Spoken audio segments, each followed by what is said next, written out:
Media మిత్రులందరికీ నమస్కారం అండి. ఈ రోజున ఏదైతే ప్రజల తరపున పోరాడి ఒక సిద్ధాంతానికి అనుగుణంగా ప్రజల బాగోగుల కోసం, ఆంధ్ర రాష్ట్ర భవిష్యత్తు కోసం ఒక దశాబ్ద కాలం పోరాటం చేసి ఆ పేద ప్రజల పెన్నిదిగా ఆంధ్ర రాష్ట్రానికి ఒక దిక్సూచిగా ఈ రోజున ఈ రాష్ట్ర ఉప ముఖ్యమంత్రిగా శ్రీ పవన్ కళ్యాణ్ గారు ఈ రోజున పరిపాలన చేస్తూ ఉన్నారు. ఇదేం ఊరకనే రాలేదు. నేను చెప్తుంది ఇవన్నీ ఎందుకు చెప్తున్నానంటే, ఎంతో కష్టపడి ప్రజల తరపున నిలబడి వాళ్ళ యొక్క ఆకాంక్షకి ఈయన ప్రతిరూపంగా నిలబడిన వ్యక్తి ఈ రోజున పవన్ కళ్యాణ్ గారు.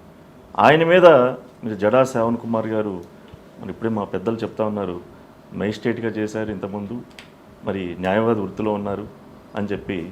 కానీ మరి మీరు ఏం నేర్చుకున్నారో మాకే తెలియట్లేదు. కానీ పవన్ కళ్యాణ్ గారిని, జనసేన పార్టీని, అలాగే మా సీనియర్ నాయకుల్ని విమర్శించడమే మీ పనిగా పెట్టుకున్నారు అనిపిస్తూ ఉంది. నిజాయితీగా మాట్లాడండి, ఆ రోజున ఏం జరిగిందో మాట్లాడండి.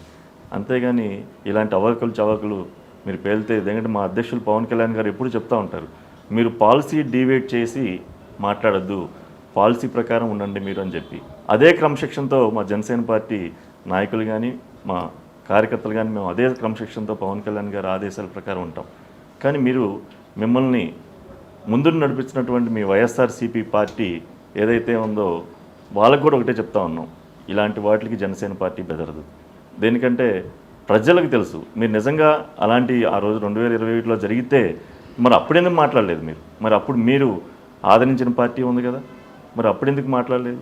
మేము ఒకటే చెప్తా ఉన్నాం, జనసేన పార్టీ అనేది పేద ప్రజల గుండెల్లోంచి వచ్చిన పార్టీ, పేద ప్రజల బాధలోంచి వచ్చిన పార్టీ, ఆంధ్ర రాష్ట్ర భవిష్యత్తు కోసం నిలబడిన పార్టీ. మా అధ్యక్షుడు పవన్ కళ్యాణ్ గారు కానీ, అలాగే మా సీనియర్ నాయకులు కానీ మీరు పాలసీలో డీవేట్ అయి మాట్లాడితే మేమైతే ఒప్పుకోమని చెప్పి సందర్భం తెలియజేసుకుంటూ సెలవు తీసుకుంటాము.